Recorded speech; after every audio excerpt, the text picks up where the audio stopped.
아마 여기 계신 모든 분들께서는 1912년에 침몰한 타이타닉호의 이야기를 다 잘 아실 겁니다. 이 당시에 영국 사우샘프턴에서 출발해서 미국 뉴욕을 향하던 이 세계 최대 호화 여객선 타이타닉호에는 약 2,200명이 넘는 사람들이 탑승을 하고 있었는데요. 첫 출항을 하고 항해를 시작하는 가운데에 이 며칠 지나지 않아서 이 타이타닉호가 빙산에 부딪혀서 차가운 심해 속으로 가라앉게 된 사건이죠. 이 사고로 탑승객 2,200여 명 중에서 무려 1,500명 정도가 사망을 했고요. 700명 정도가 살아남게 되었습니다. 그런데 그때 이 사망자에 비해서 생존자가 현저하게 적었던 데는 이유가 있었는데, 그 이유 중에 하나는 이 타이타닉호에 준비된 구명보트의 구명보트가 탑승자 수의 절반인 1,100명만 탈 수 있을 정도만 준비되어 있었기 때문이래요. 결국은 누군가는 구명보트에 올라탔고 누군가는 영하의 차가운 바닷물 속에 떨어져야만 했기에 사망자가 많아질 수밖에 없었던 것이죠. 그러다 보니까 배가 완전히 침몰한 후에는 바다 위에서 구명조끼를 입고 죽어가는 사람들의 처절한 비명과 절규가 가득했다고 합니다. 그런데 여러분, 여기에 우리가 주목해야 할 가슴 아픈 통계가 하나 더 있습니다. 이 당시 바다 위에는 이미 사람들을 태우고 빠져나온 20척의 구명보트가 떠 있었는데요. 그 구명보트들에는 아직 사람을 더 태울 만한 빈자리가 많이 남아 있었답니다.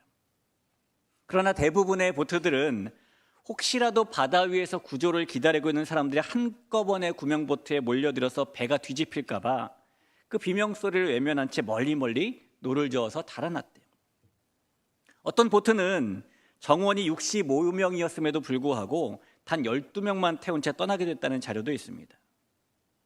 그런데 그 20척의 구명보트 중에 단 한 척, 14번 구명보트만은 예외였는데, 이 당시 14번 구명보트의 책임자였던 해럴드 로우라는 항해사는 이 보트에 타고 있던 사람들을 다른 보트로 옮겨 타게 만들면서 빈 공간을 더 만들었습니다. 그리고 배의 방향을 칠흑 같은 어둠 속에서 구조를 기다리고 있던 사람들에게 향하게 되었는데, 이 많은 수는 아니지만은 영하의 바닷속에서 표류하며 죽음의 문턱에 다다랐던 4명을 더 구조하게 되었습니다. 이 성도 여러분, 이 타이타닉호의 그 14번 구명보트 이야기를 우리 신앙의 영역에 접목해 보면은 우리는 모두 하나님의 전적인 은혜로 믿음이라는 구명보트에 먼저 올라탄 사람들입니다.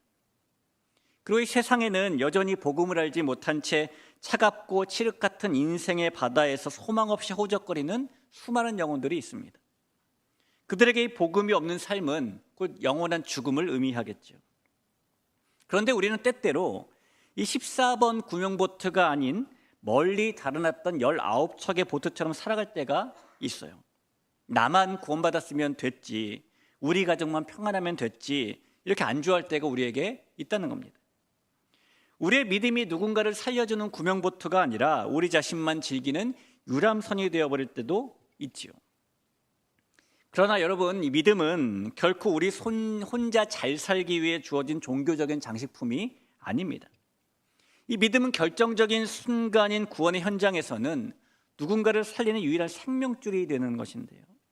우리 귀한 성도 여러분, 저와 여러분의 믿음이 사람들의 비명소리를 외면하고 멀어지는 19척의 보트가 될 수도 있는 것이고, 아니면 위험을 무릅쓰고 생명의 현장으로 배를 돌리는 14번 보트도 될 수 있어요. 오늘 우리가 이 저녁에 말씀을 나누면서 우리에게 믿음이 먼저 생긴 이유가 우리 자신을 넘어 다른 사람을 위한 것임을 좀 깨닫고, 이때를 위한 믿음으로 무장해서 이 복음의 현장으로 나아가는 결단이 있을 수 있기를 우리 주님의 이름으로 간절히 축원하며 부탁드립니다. 이 바벨론의 느부갓네살 왕이 남유다의 예루살렘을 점령한 후에 수많은 하나님의 백성들이 바벨론의 포로로 끌려가게 되었습니다. 그러나 이 세상에 영원한 것은 없다고, 그런 바벨론도 얼마 지나지 않아서 신흥강국으로 떠오른 페르시아에게 멸망을 당했어요. 그러면서 자동적으로 바벨론의 포로로 잡혀갔던 사람들이 이제는 페르시아의 포로가 되었죠. 그리고 다행히 이 페르시아의 고레스 왕은 포로로 잡혀온 다른 나라의 사람들을 각각 자기 나라로 돌려보내는 정책을 썼기 때문에 이스라엘의 수많은 포로들도 수십 년 만에 고국으로 돌아올 수 있었습니다. 우리가 성경에서 만나는 스룹바벨과 함께 돌아온 사람들이 바로 그들이에요. 하지만 이 페르시아에는 여전히 고국으로 아직 돌아가지 못한 채 남아있던 사람들이 있었는데요. 그 남아있던 사람들에게 일어났던 이야기가 바로 오늘 우리가 에스더서에서 만나게 되는 이야기입니다. 이 페르시아의 아하수에로 왕의 노여움을 샀던 와스디 왕후가 폐위된 후에 유다인인 에스더가 페르시아의 왕후가 되었죠. 에스더는 모르드게의 조카였는데 성경을 보면 모르드게는 바벨론이 예루살렘에서 포로를 잡아갈 때 같이 잡혀온 사람이었어요. 에스더 2장 6절에 보니까 전에 바벨론 왕 느부갓네살이 예루살렘에서 유다 왕 여고냐와 백성들을 사로잡아 갈 때에 모르드게도 함께 사로잡혔더라라고 말하고 있죠. 이 모르드게는 비록 포로로 바벨론 땅에서 삶을 시작한 사람이었지만은 그것이 페르시아로 바뀌면서 점점 자리를 잡아갔고요. 궁중에서 일을 할 정도의 사람이 되었습니다. 그런데 그 모르드게가 가지고 있던 믿음이 어떤 믿음이었는지를 오늘 본문에서 우리는 발견하게 되는 것이에요. 이 당시 페르시아에는 아하수에로 왕의 총애를 받던 하만이라는 사람이 있었습니다. 이 하만이 얼마나 왕의 총애를 받았냐면요, 이 왕이 모든 사람에게 하만을 보면은 꿇어 절을 하라라는 명을 내릴 정도였습니다. 그러니까 아하수에로 왕이 자신에게 버금가는 대우를 해줬던 거예요. 그래서 모든 사람들이 왕의 명령을 따라서 하만이 지나가기만 하면 마치 왕에게 절하듯이 그에게 절을 하곤 했습니다. 그런데 이런 상황 속에서 그런 하만의 심기를 어지럽히는 사건이 하나 발생하는데, 어느 날 하만이 보니까 모든 사람들이 자기 앞에 엎드려 절을 하는데 유독 한 사람만 자신을 봐도 고개를 빳빳이 들고 나서 절을 하지 않는 거예요. 그 사람이 바로 궁궐 문에서 일하고 있던 모르드게였습니다. 물론 이 모르드게 입장에서 보면은 그가 왕의 명을 거역하면서까지 하만에게 절을 하지 않았던 나름대로의 이유가 있어요. 그 이유는 하만이 아말렉 사람이기 때문인데요. 에스더 3장 1절에 보면은 그 후에 아하수에로 왕이 아각 사람 함무다다의 아들 하만의 지위를 높이 올려 함께 있는 모든 대신 위에 두니라고 말하죠. 여기서 하만을 아각 사람이라고 말하는데, 아각은 아말렉 사람의 왕의 칭호입니다. 마치 애굽의 왕의 칭호가 바로인 것처럼, 블레셋의 왕의 칭호가 아비멜렉인 것처럼 아말렉의 왕의 칭호는 아각이에요. 그래서 아각 사람이라는 것은 아말렉 왕가의 사람이란 뜻이죠. 하만은 멸망한 아말렉의 왕족이었던 거예요. 그런데 이 아말렉 사람들은 이스라엘 사람들이 참 원수처럼 생각하는 사람들이죠. 왜냐하면 이스라엘 민족들이 출애굽했을 당시에 아말렉이 아주 비열한 방식으로 이스라엘 민족들을 괴롭혔기 때문입니다. 신명기 25장 17절 18절인데요. 너희는 애굽에서 나오는 길에 아말렉이 내게 행한 일을 기억하라. 곧 그들이 너를 길에서 만나 내가 피곤할 때에 내 뒤에 떨어진 약한 자들을 쳤고 하나님을 두려워하지 아니하였느니라. 이 일 때문에 하나님께서는 아말렉과 더불어 대대로 싸우라라고 말씀하시기도 하셨어요. 자, 이런 조상들의 일을 너무너무 잘 알고 있었던 모르드게는 아무리 아하수에로 왕의 명이라고 하더라도 그 아말렉 사람이 특별히 왕족인 하만에게 절하지 않은 겁니다. 자, 여러분, 그런 모르드게를 본 하만은 어땠을까요? 기분이 좋았을까요? 좋지 않았겠죠. 기분이 좋지 못해서 마음에 독도 품게 되었을 것이고, 이 모르드게를 가만두지 않겠다라는 마음도 품게 되었을 겁니다. 그래서 그는 날을 정해서 이 모르드게만이 아니라 그의 동족인 모든 유다인들을 다 죽이기로 왕에게 허락을 받았네요. 모르드게와 모든 유다인들이 이제 죽을 날짜를 받아놓은 절체절명의 위기를 만나게 된 것이죠. 이때 오늘 본문의 이야기가 등장하게 되는 것입니다.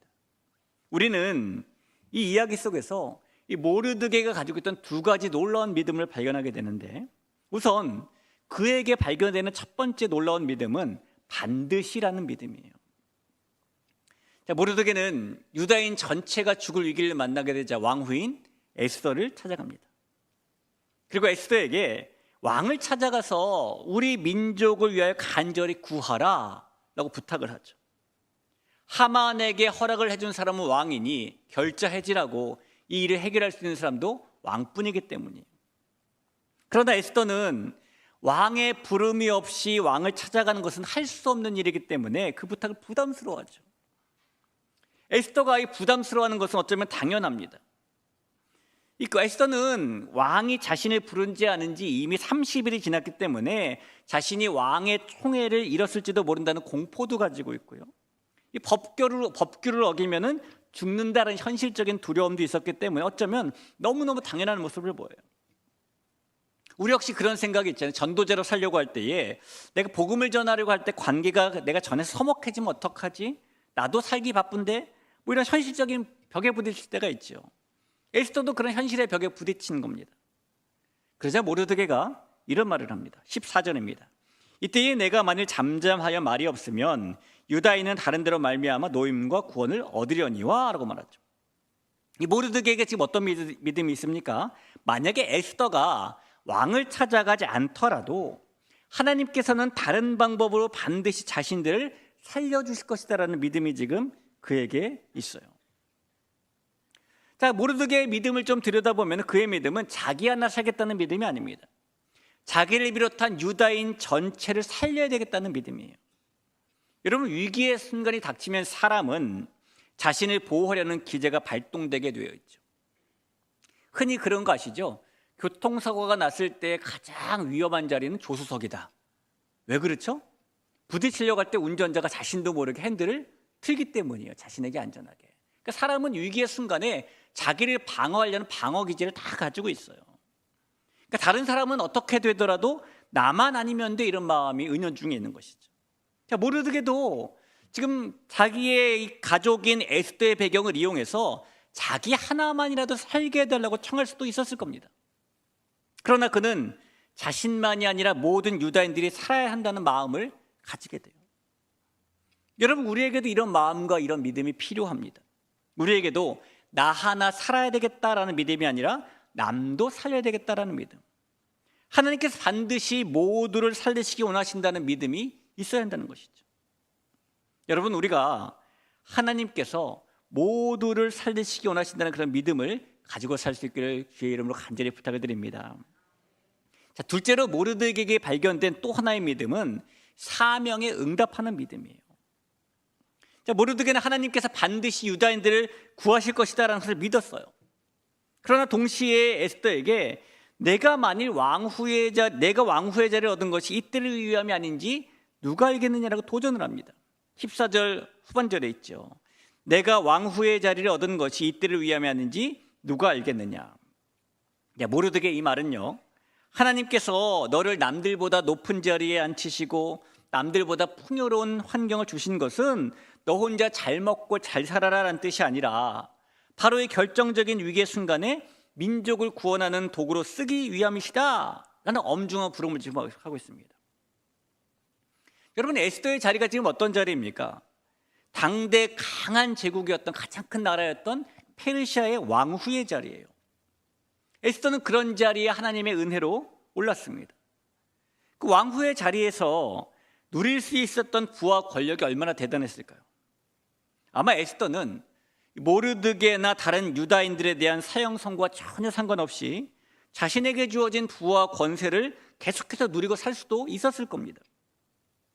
그러나 모르드게는 에스더에게 내가 왕후의 자리를 얻은 것이 지금 절체절명에 빠진 내 동족을 살리기 위함인지 누가 아느냐? 내가 먼저 구원의 백성이 된 것이 내 주변에 죽어가는 영혼들을 살리기 위함인지 누가 아느냐? 라고 말하고 있는 것이죠. 성도 여러분, 우리는 에스더나 모르드게와는 전혀 다른 시대를 살아가고 있지만은 그때 그들의 상황과 지금 우리의 상황은 놀랍도록 닮아 있습니다. 우리 역시 수많은 사람들 가운데 먼저 복음을 들었고 먼저 은혜의 자리에 앉혀졌고 누군가의 생사가 걸린 현장과 연결된 삶을 살고 있기 때문이에요. 그래서 모르드게의 에스더를 향한 이 질문은 곧 우리를 향한 오늘의 질문이 되기도 하는 것입니다. 네가 이 자리에 있는 것이 이때를 위함이 아니겠느냐? 하나님께서 이 세상의 수많은 사람들 중에서 왜 우리를 먼저 택하시고 예수님을 믿게 하셨을까요? 하나님께서 왜 우리에게 복음의 비밀을 남들보다 먼저 알려주셨을까요? 이 질문에 대한 답은 분명하죠. 그것은 우리 혼자만 천국 가고 우리 혼자만 평안을 누리라는 뜻이 결코 아닙니다. 지금 모르드게를 비롯한 수많은 동족들이 에스더 한 사람만 바라보고 있는 것처럼, 에스더 당신이 나서서 우리를 좀 살려달라고 기도하고 있는 것처럼, 어쩌면 우리 주변의 수많은 사람들은 우리 한 사람만 바라보고 있을지도 모르기 때문이에요. 당신이 나서서 나도 구원의 백성이 되게 도와달라고. 성도 여러분, 우리 곁에는 지금도 이 마치 타이타닉호가 침몰했을 때의 바다 위에서 구조를 기다리고 있던 사람들처럼, 어쩌면 우리 곁에도 이 차가운 세상의 바다에서 비명을 지르며 가라앉고 있는 사람들이 있을 수도 있습니다. 이 살려달라고 입 밖으로 내지는 못하지만은 영적인 갈급함 속에서 죽어간 우리의 가족이나 우리의 친구나 동료들이 있을 수도 있죠. 그리고 하나님께서 우리에게 먼저 믿음을 주신 이유는 바로 그들을 구원해야 할 이때를 위해 우리를 복음의 구조선으로 삼으시기 위해서인 것입니다. 앞서 말씀드린 타이타닉호의 14번 구명보트에 타고 있던 항해사와 사람들처럼 그들이 만약에 우리만 살면 됐다라고 멀어져 갔다면 그들은 다른 19척의 보트와 별반 다를 것이 없었겠죠. 하지만 그들은 자리를 비우고 배를 돌리고 사지로 뛰어들었잖아요. 왜냐하면 자신들이 먼저 구조받은 이유가 아직 구조되지 못한 저 사람들을 구하기 위함임을 깨달았기 때문입니다. 여러분, 그런 의미에서 전도자는 특별한 재능이 있는 사람을 말하는 것이 아니에요. 전도자는 먼저 구조된 자의 마땅한 도리를 알고 이때를 위해 우리를 먼저 살려주신 하나님의 섭리에 응답하는 사람인 것입니다. 그 사실을 믿고 사시기를 다시 한번 부탁드립니다. 결국 이 모르드게의 도전에 직면한 에스더는 죽으면 죽으리이다라는 결단을 가지고 왕 앞에 나아가죠. 그렇다면 오늘 우리에게 필요한 결단도 바로 그것 아닐까요? 하나님, 나에게 주신 이 믿음의 보물 나만 간직하지 않겠습니다. 나를 먼저 믿게 하신 이유가 내 곁에 있는 저 영혼을 살리기 위함임을 이제 믿습니다. 복음을 전해야 할 바로 이때를 놓치지 않겠습니다. 여러분, 그래서 힘들게 버티는 동료에게 건네는 따뜻한 차 한 잔, 아니면 요즘 어떠니라고 묻는 안부전화 한 통, 그리고 그 이름을 불러주는 중보기도 한 자락이 바로 14번 구명보트를 돌리는 시작이 돼요. 하나님께서 우리에게는 이렇게 물으십니다. 네가 먼저 구원받은 것 이때를 위함이 아니니? 그리고 이렇게 또 말씀하셔요. 내가 너를 먼저 부른 이유는 내 옆에 있는 그 영혼을 구원하기 위함이다. 오늘 우리에게 필요한 믿음은 이렇게 하나님께서 반드시 살리신다는 믿음이고, 오늘 우리에게 필요한 믿음은 이렇게 나의 믿음은 이때를 위한 믿음이라는 믿음이에요. 사랑하는 성도 여러분, 하나님께서 저와 여러분을 이때를 위해 이 자리에 보내셨음을 기억하고 입술을 열어서 하나님께서 우리를 통해 행하시는 또 다른 누군가를 구조하는 놀라운 기적 현장을 보실 수 있기를 간절히 바랍니다. 나 하나 사는 믿음을 넘어서 남을 살리는 믿음으로 승리하시는 여러분이 되시길 주의 이름으로 간절히 축원합니다.